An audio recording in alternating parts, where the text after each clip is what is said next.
Hello, folks. I am back yet again for a, I guess, continuation review. And today we are continuing the Broadway Limited Imports 2025 edition. Brand new, all new Paragon sound. Big boy. This is the modern Paragon 4. Of course, Broadway Limited, Rolling Thunder, Union Pacific, Big Boy 4014. 4884 with the modern day appearance and the PTC detail and the Paragon sound, yada yada yada, worst sound system in the world. Without further ado, let's take a look at this. I have my camera in the I guess 0.5 setting here, so things are going to be a bit less detailed, which I will change back to 1 times. And the box is already breaking. Nice. This review is being done after I received it back from BLI after waiting around 3 to 4 months for the repair. Which, if you haven't seen that video already, I highly suggest you take a look at it. So let's pop this out here. Yeah, so we got some box breakage here, which is expected for a Broadway Limited. Because I will say, I do strongly think this. I probably won't stop thinking this for a very, very long time unless BLI starts changing this, which they might be now. I haven't watched quite a lot of BLI videos recently. Oh, this side's coming off too. This box is like probably the worst box of any HO scale designer or anything, whatever you want to call it. Any HO scale model train box ever made. Probably one of the worst designs. A sleeve and then this. It's just not too good in my opinion. I don't think it protects the model well, and you will see why. And here's our manual sheet with our generic manual. I was actually told by BLI to ignore this, because apparently it doesn't actually matter. And yes, they actually told me that, by the way. That they said to ignore this. So, interesting. This wasn't on the back before. No, this is actually new. I just looked at this now. This was not here before. Interesting. Is this 2 pages? No, it's not. Okay, whatever. Here's our very generic, non-Big Boy Pacific Paragon 4 Crap Raider manual. And then that's all we get in the box. And then we do get an exploded diagram. For some reason, we do. I mean, of course we do. Not a bad thing. Put that there for now. And then again, wow, that was a slur. If you, I mean, when you get this locomotive, you get the smoke funnel. I believe if you're in the USA, you get the smoke fluid bottle, and then you get the traction tires and running gear nut remover thing. Although when I sent mine to BLI, they never gave me the parts back, so I never got them back. Because I seem to forget every time. Which again, I don't get why. So yeah, here it is in the packaging that breaks the bits.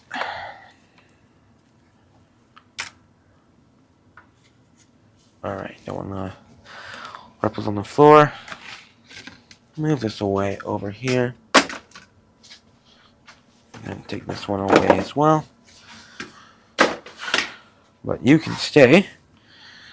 And then let's pop this off. Go. Okay. Then let's grab this. Alright, so here's a locomotive. Of course, I'll zoom back in a moment here, but yeah. Here it is. The big boy. My probably least favorite Broadway Limited Imports locomotive, and I'll show why in a couple moments here. So yeah, let's, I guess, zoom down here and take a closer look. All Alrighty folks, so now on my PC here just for some prototypical accuracy comparisons. So first off the bat, you'll notice that these axle ends are completely different from the actual big boy, at least from the model. They are completely different. They are wrong, which I'm pretty sure most of y'all already saw. And the front pony is wrong too, but I can't really show that too well here. These are not present on the model, unless these. I don't know what these are. I've never seen these before actually. I don't know what these are, but they are for sure not there on the model. And if they are, I've never seen them before, but I'm pretty certain that these are not on the model. And yeah, looking back now, those are not on the model. And I don't think these are here either. Or if they are, they're just molded in. And then, as you can see pretty clearly, the safety valves look pretty different. Of course, they look a bit rusty, so they may be a bit different. This is the 2024 photo, which is what this one is based off of. As you can see, it has a triple dynamo. So yeah, very interesting. And then one more thing I might as well point out here, with the is this the exhaust? I think it is, or it might be the steam feeder. I'm not sure what this is called. Right here, but this is different. If I pull up my photo here, on the photo, this is different though. For sure, this is different. It does not look the same on the model. So on the model, this goes straight, or at least on the real one, as you can see, it goes straight up and then like that. Whilst on the model, it goes straight up, then straight, but more than that, more straight, probably up to around here, and then it goes up, and then it keeps going. So very interesting. Of course, my photo isn't the best here, but that's what it looks like. And again, this is completely missing because BLI made it run on an 18 radius. So yes, great. And then I don't think these are here actually. Do I have a photo of the firebox? Did I take a photo of the firebox? Did he take a photo? No, I did not. But I don't think these are here. I'll check back if they are. I'll either, you'll see on screen if they are or not. But I don't think they are. Although they probably are. Maybe they are. Maybe they're not. But yeah, let's take a look at the front of the locomotive now. Alright, so now on to the front here. I'll safely say I think some things are pretty obvious. Now, unfortunately, it is a bit grainy here, because the photo is a bit small stock. So, as some of you can tell, I'll put some photos up on screen here again. At least I'm not sure. Maybe this is just something with the weathering, but you can see the cylinders are quite a bit different color. They're very shiny, like maybe a chrome plated finish. I think that would have been nice to see on the model. Maybe that's not possible. I'm not sure. The class lights are a different color. They are more of a orange, I'd say. And of course, the bell is a bit different as well. And I believe this is a 2024 photo. I may be wrong here. But regardless, they wouldn't change the full front end or change the class lights. At least I don't think they would, but maybe they did. I'm not sure. Might be wrong there. Correct me if I'm wrong here, folks.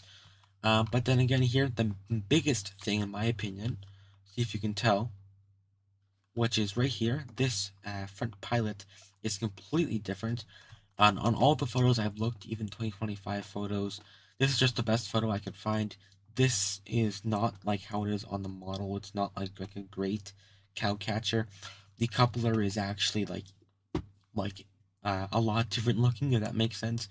But yeah, there's also a air hose here, I believe it is, for the brakes. So yeah, completely different here on the real big boy compared to the model. And also with the lights, there seems to be like a 2 light setup. That makes sense. There seems to be 2 inside, whilst in the model there's only 1. And of course, this is probably possible to fit 2 bulbs inside if they use bulbs and use LEDs. I'm not sure, but it's probably possible. I don't know why it wouldn't be. So yeah. And then also, something that's also apparent, or shown, I should say, in some photos in 2024. Like I said, I'm not entirely certain of when this photo was taken, but I believe the big boy, I know it's hard to see here, but the big boy chalk thing is pretty much faded away in the modern photos. Of course, maybe they restored it when I looked, or in other photos, I mean. Maybe they restored it. I'm not sure. But yeah, it looks a bit different than it does in the model. But I'm not going to take any things away from that anyway in a prototypical accuracy. I mean, I think it looks fine still. Regardless, the handrail here on the front of the model is significantly bigger on the model than it is on the real life, I guess, one-to-one counterpart, if that makes sense. Most importantly, I think, in my opinion, is that the middle handrail, is significantly bigger. Otherwise, it does look fine. It's just the middle one is quite big. Not sure why though, but it is. So yeah, let's move on to the tender. Well, I guess we're not gonna actually do the tender because I can't find any photos of the tender. So yippee! But I might as well add one more thing here. Just regarding the I guess drawbar area of the locomotive, which is here. Of course, there is a lot of detail here that Broadway has just completely ignored, which I'm not surprised. It's Broadway. Why would they? But yeah, as you can see, the drawbars is a completely different design. I think it would have been nice to maybe have a bit more of a prototypical design, if that could have even been possible. I don't know. It's just I don't really like the drawbar that's on it now, as it seems to. I don't know. I feel like it derails the tender as it lifts it, which I don't really like that it does that. As more of the weight is towards the front than it is towards the rear, so that's a bit unfortunate. So yeah, I think that's gonna be it for here. Well, yeah, I think that's gonna be it for here, and I'll see you for the next section. Alright, so now here for the coupler height test. I do have a KD coupler installed right now, but I think it's at its accurate height. Is the spring broken? No. Yeah, it's at a good height. But without the coupler, I believe when I tested it, for the first time 2 years ago, I think it was now. Wow, that's quite, no, 1 year ago, or maybe, yeah, I think it was 1 year ago. The coupler was high, I believe, or it was low. I think it was high, but at least that's fixed itself, at least, which is good. One thing I might as well showcase, which I think is probably one of the coolest features on this locomotive, is the fact that it has like some sort of special gearing or something that allows it to move without any power, which is pretty cool. I'm not sure if this is intentional or there's something wrong with my locomotive. I mean, 4018 did this as well, so probably a good thing this one does it. I'm not sure. Alright, let's move on now to the move on to the not 18 radius, 22nd radius test. Alright, so I wouldn't be surprised if this works now. It did do it before, so I think it will do it again. Now here it comes. It is a bit of a finicky locomotive, I'll say. But let's see here. Coming around, helps with camera angles. Good. It's going, going, going, going. Oh, headlights off. Turn that on. Actually, no, it's on. That's interesting. Oh, did it come off? Oh, no, it's on. And yeah, it's good. Alright, let's go back now. We'll do it backwards, though.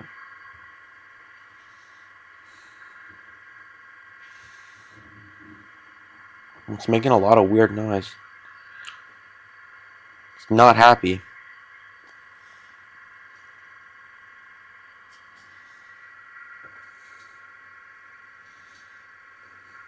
And yeah, it does it fine. Not surprised because it has, you know, a completely wrong articulating section. But yeah, alright, let's move on. Alright, folks, so yeah, this is how low these wires hang. They are practically touching the track. And I think they are. Actually, they're very close. But yeah, you can see how close those just are to just touching the track, which is quite crazy to me. So yeah, it's practically inoperable. And you can also see here how the front axle on the rear set of drivers is practically floating too, and the flanges are just touching the track. There's so much movement here, especially in the front too. I mean, that's just barely on. I can push that up and down. You can see that. Pushing up and down. Well, I have it derailed. But yeah, you can see that it's just barely touching the track. It's just wrapping on the flanges compared to the ones in the rear. You can quite see a difference. Same thing here. Yeah, so not too good there. Alrighty, folks. So now time for a running session here. So yeah, I have the big running tracks here. One thing you may notice during this running session, and I'm filming this after the running session, is that this thing didn't really run too fast or too much. And I will say it didn't run too fast or too much, I should say, mainly because it's very unreliable and it likes to pop off on every corner. I don't know if I already said this, I might have, but the rear set of drivers here likes to continuously pop off as they're practically floating.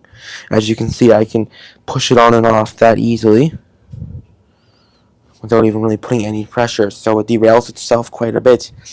And then this front set of drivers almost sways a bit too much side to side, so the rear pilot axle here likes to come off, derails, so it does derail quite a bit because of that. So I can really only go above speed step 12 out of 24. Out of 28, or it just derails if I go any higher. So yeah, unfortunately, we're not going to be running that much here, or that fast. But yeah, hope you guys enjoyed this running session. Also, I might as well just add that I will not be doing a function session here, as before I did, but for this one I won't, because as most of us who have these BLI locomotives know, that these locomotives, even though they claim every single time for some reason that it's an all-new Paragon 4 DCC yada yada yada crap system, it's not new. It's been the same since Paragon 3 or 2, I think, for the big boy, except for the only thing is that they switched the whistle and bell around, I think. I'm not entirely sure what they did, but from what I've seen in videos, they've been the exact same since Paragon 3, so it's not new at all. The only thing they may have added is the short whistle, but it's so hard to even activate that. You have to go through all the functions just to reach that one, I should say. So yeah, if you want to see a comparison, or at least hear the Paragon 3 Big Boy, I highly recommend you check out a different YouTube channel to see that. And more specifically, I guess, Matt's Performance Locomotives, he did a pretty good Paragon 3 Big Boy review. So yeah, alright, let's continue on here. We'll just add as well, I haven't taken points off for this in the final bit here, but there's a very loud motor tick from this locomotive. I believe it's like this for every big boy. Why BLI did that, I don't know. I mean, 4018 had it, so I'm assuming the rest of them had this motor ticking too. You'll hear it in one of these shots here. You might hear it in this next one as well, but the motor ticking is very loud, and I'm not sure why it has that. But yeah, regardless, very, very strange. I probably should take points off for that, but I haven't. So yeah, let's move on. For real.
Alrighty, folks. So yeah, that's gonna be the end of my video here. I hope you all enjoyed. And yeah, I think I'm gonna do the point system here, and this will be the last time I do my point system, as I've decided I no longer want to do something like that. Um, I just don't really want to anymore. So yeah. So my point system, for those who are maybe new to my channel or don't remember, my point system is out of 100 points. If I find something that's bad or wrong, I take usually 5 to 10 points off each thing, or kind of like a category. But yeah, so first off the bat, there are quite a bit of things that are wrong with this locomotive, in terms of prototypical accuracy and actual running capability. Like you guys saw, the wires um, hanging so low that they touch the track, or almost touch the track, I should say, just barely touch the track. And yes, if I do run it the other way, they do actually get stuck in my points or switches, which isn't good. And then, it can't do a 20-second radius. Of course, something that is kind of strange is that well, for those who don't know, I did at one point have two BLI big boys. I had 4018, the 49er Challenger, not Challenger, 49er paint scheme big boy, 4018. Then I also had, well, I still have 4014. Now, the thing with 4018, one of the reasons why I actually sold that one is because it wouldn't run on my layout. It kept derailing. The same thing that's happening with this one, actually, is that the rear set of drivers kept popping off. Why? I don't know. But the drawbar was bent when I got it as well. So yeah, I'm not sure what was on with that one, but something was, and that was one of the main things that made me sold that one, was that issue. And now that issue is happening with this one. Why is it happening? I don't know. It's just when I received it back from Broadway Limited, this started happening. And the only thing I can think is that possibly they dropped it. But I don't know. If they dropped it, they didn't drop it hard because there's no actual damage there.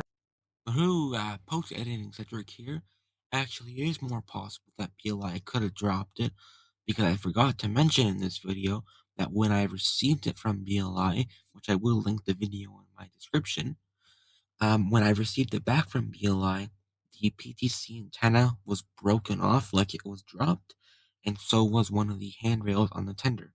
So it is actually possible that it could have been dropped on the bottom. But yeah, it's just very strange. It's like it has no weight in the front, which is, it's very weird to say, but yeah, it's interesting. But yeah, so for the points here, I'm taking like 10 points off for the prototypical accuracy, because there was quite a lot of things that are wrong. So I'm taking 5 points for the axle ends not being done properly. I'm taking 5 points for the, what's it called, the extra piping being there for some reason. Woohoo, actually. Post editing Cedric here, again, back again. Guess who's back? Back again. I'm changing the points again. I'm actually deducting 10 points for the actual ends being wrong. So yes, edit that in, please. I will also be taking 5 more points off for there being no connection to the whistle or bell. Then I will also be taking another 5 points off for there being a whole bunch of nothing under the cab. And I'm also taking 5 more points for the cow catcher being completely wrong. So yeah, 15 points off there brings us down to 70. And I feel like I might as well touch up on this now.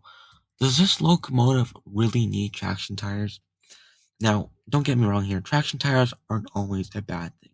They aren't. But I don't think a locomotive, this big, this heavy, needs 4 traction tires. Let's be real here. This locomotive, if you're modeling the true 1946, I think it was when they were first made, might have been when the last one was made actually, but let's just say around then. If you're modeling then, the freight cars or the box cars are so much smaller than they are now. To modern day standards, the big boy can actually only do 20 modern cars fully loaded, whilst back in the day with, era appropriate cars or box cars, it could actually do 100 fully loaded on a flat grade. I think actually Big Boy might be able to do 40 of them on a flat grade modern cars. I mean, but yeah, of course, old time cars. I say old time, older cars. It could do 40 up at 2% grade, and it could do 100 on a flat grade. I believe it was. I might be wrong there. Um, but I will say for how much smaller those cars are, because of course modern cars are bigger. The older cars were smaller. I don't think it needs 4 traction tires. In my opinion, it's just it's more points to fail if that makes sense. What are you gonna do once those tires run out and BLI doesn't have them? Well, you can't run your big boy. So yeah, that sucks because it can lead to, I believe, it can lead to premature wear on the um, wheels. I believe it is if you don't have traction tires on a traction tire locomotive, whatever you want to call it. I do like that with the FEF-3 from BLI, which there will be a part 3 on that soon. They included a spare axle without traction tires. For some reason, with the big boy, they don't. Not sure why. And I'm going to take another 5 points off for BLI falsely advertising their locomotive in terms of the sound system, as they claim that the sound system is brand new Paragon 4, all new Paragon 4 crap, even though it's not the exact same thing as Paragon 3. So I'm taking 5 points off for them falsely advertising themselves on that. So brings us down, brings 65 points. I know I'm kind of jumping around here. Bear with me here. I don't write scripts.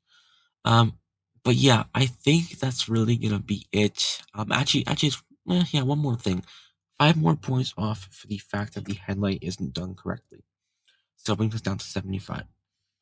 Now, overall, I will say, I don't think this locomotive is horrible. Alright? I don't think it is. I just think that there's a quite a lot of aspects that could have been changed to make it a bit more better. Like instead of BLI making the rear set of drivers articulate, they could have just, not put flanges, kind of like the O scale one, and then included flanged drivers in the box, which again wouldn't be hard. I'm not sure why they can't do that, unless that is a hard thing to do, but from what I know, it's not. So yeah, I think that would have been nice for them to see, because they did do that with their Texas T1, by the way, as I have one. They did do that, so I'm not sure why they couldn't do it here. So yeah, very interesting.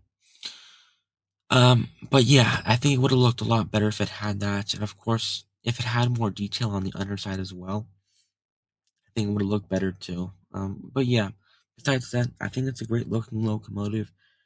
If you like it, then you like it, then you should buy it, I guess. So yeah, I think that's where I'm gonna leave the points. Points.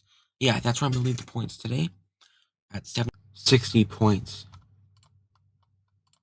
out of 100 for this locomotive.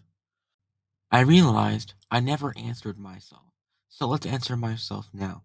Do I think this locomotive is worth the money?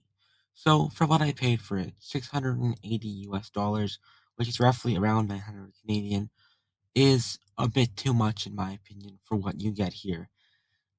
So yeah, in my opinion, at least it's diecast, so you're kind of getting your money there, but it's crappy sound, crappy speakers, crappy running performance, loud motor, wrong headlight, missing pipes, not too many pipes, very low, I think it's called undersill detail.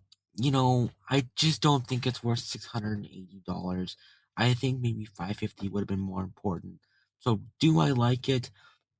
Yes, I still like it because it's still a pretty decent runner when it ran before BLI got their hands back on my locomotive. It was a good runner.